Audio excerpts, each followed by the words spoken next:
Padrinho Wellington, Afoxé Vozes do Orum. Essa semana aqui, padrinho, nós tivemos o privilégio, né, assim, juntamente com o senhor, né, de estar falando com 2 afoxés maravilhosos. Falamos com o Filhos do Cacique essa semana. Maravilhosos. E agora, com vocês. Que bom. São irmãos nossos, a gente fica muito feliz de poder dialogar com vocês novamente. Os Filhos do Cacique também são grandes irmãos e irmãs, um pessoal que também leva essa bandeira de afoxé em São Paulo. E com muito respeito, muita dignidade. A gente fica muito feliz.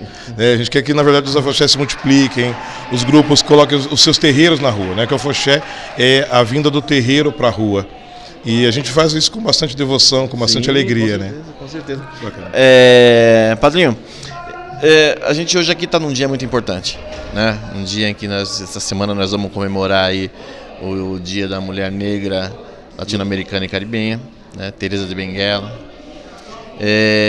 Isso é algo, né? Aqui está acontecendo um evento cultural que eu acho até que devia ser melhor frequentado, né? Melhor, aliás, não melhor, mas mais frequentado, né? Sim, mais conhecido, mais visto, com mais visibilidade. Mais visibilidade, né? Eu falo de um lugar que não é o meu lugar de fala, não é o lugar de fala que seria adequado para essa fala. E aí a gente sempre fala, talvez seja o adequado que uma das mulheres do meu grupo venha falar. Como eu sou a pessoa falante, elas me empurram para eu falar por aqui. Mas em respeito a esse dia, que é um dia de luta, a gente que é de religião de matriz africana precisa cada vez mais se reapropriar dos nossos símbolos, dos nossos momentos e das lutas que são verdadeiramente nossas, né?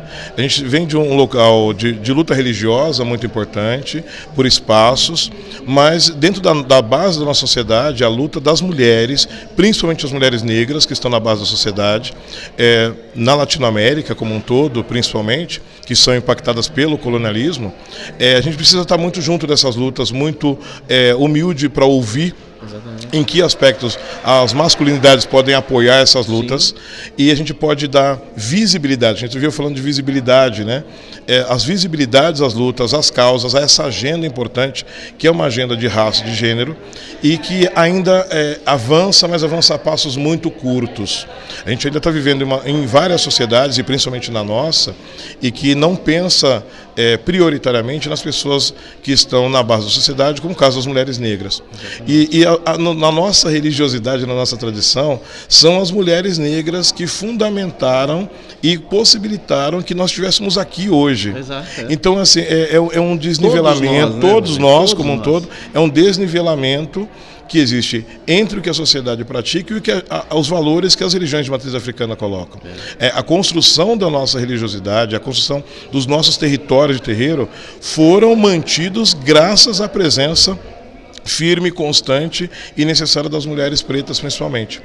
Então a gente precisa muito rapidamente agir em torno, seja num amplo espectro, né, em termos de sociedade, seja num local mais micro, como os nossos territórios, nossos terreiros, para a gente poder dar o passo.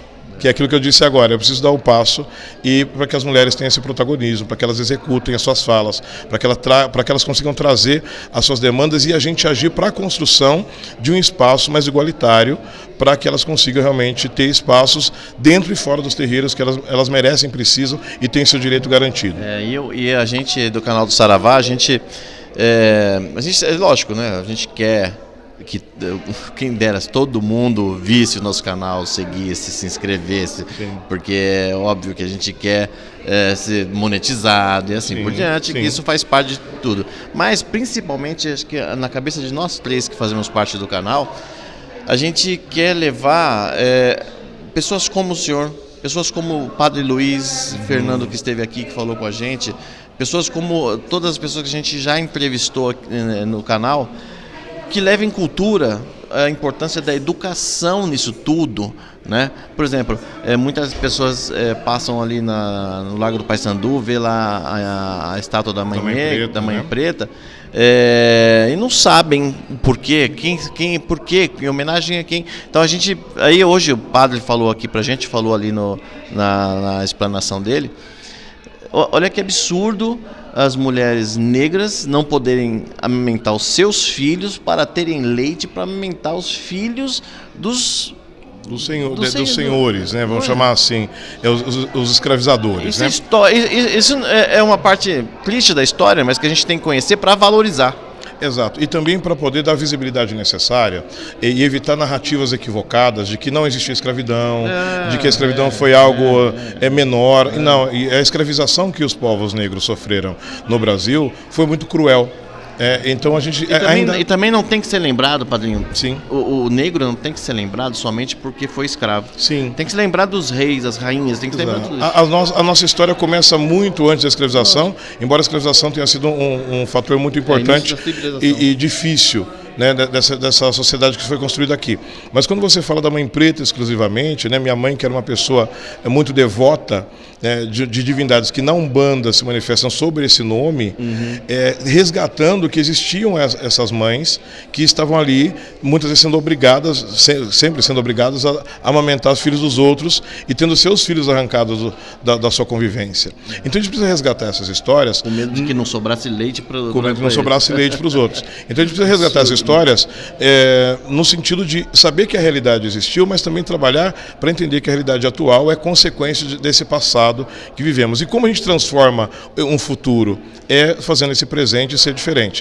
Então, não permitindo que as mazelas e as consequências dessa escravização continuem sendo mantidas.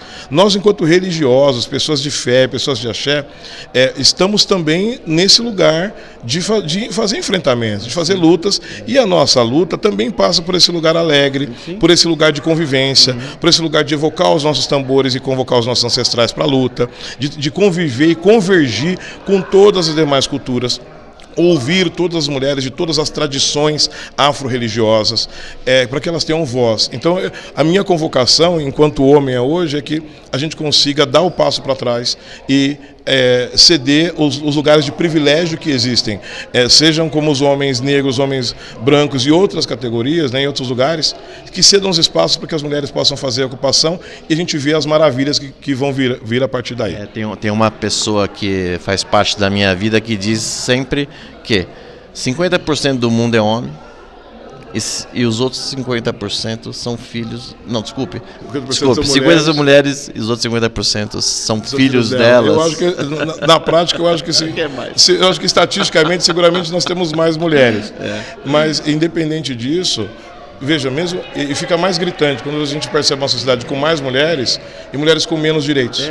A população, que às vezes ela é numericamente majoritária, mas em termos de direitos ela é uma minoria. Então as minorias são constituídas porque elas têm menos acesso a direitos. O que não dá para entender que um país com muito mais negros que nós somos né, ainda ter racismo.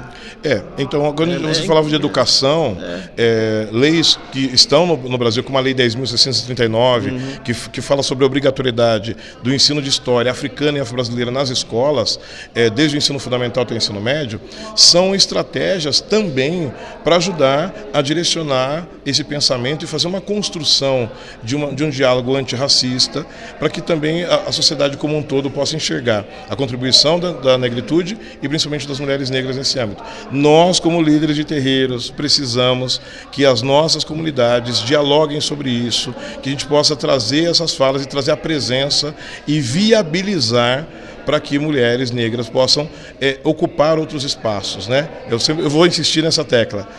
A gente precisa ir um pouco para o lado e um pouco para trás e colocar esse espaço à disposição das pessoas que precisam, sejam elas de quaisquer minorias, mas hoje especificamente das mulheres pretas brasileiras.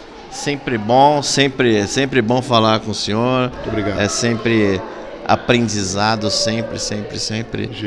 Palavras sensatas e sábias. Imagina. Obrigado. Que o Orixá nos guie pelo bom caminho, como sempre guia, e abençoe as mulheres pretas do Brasil, as quais nós tomamos a bênção.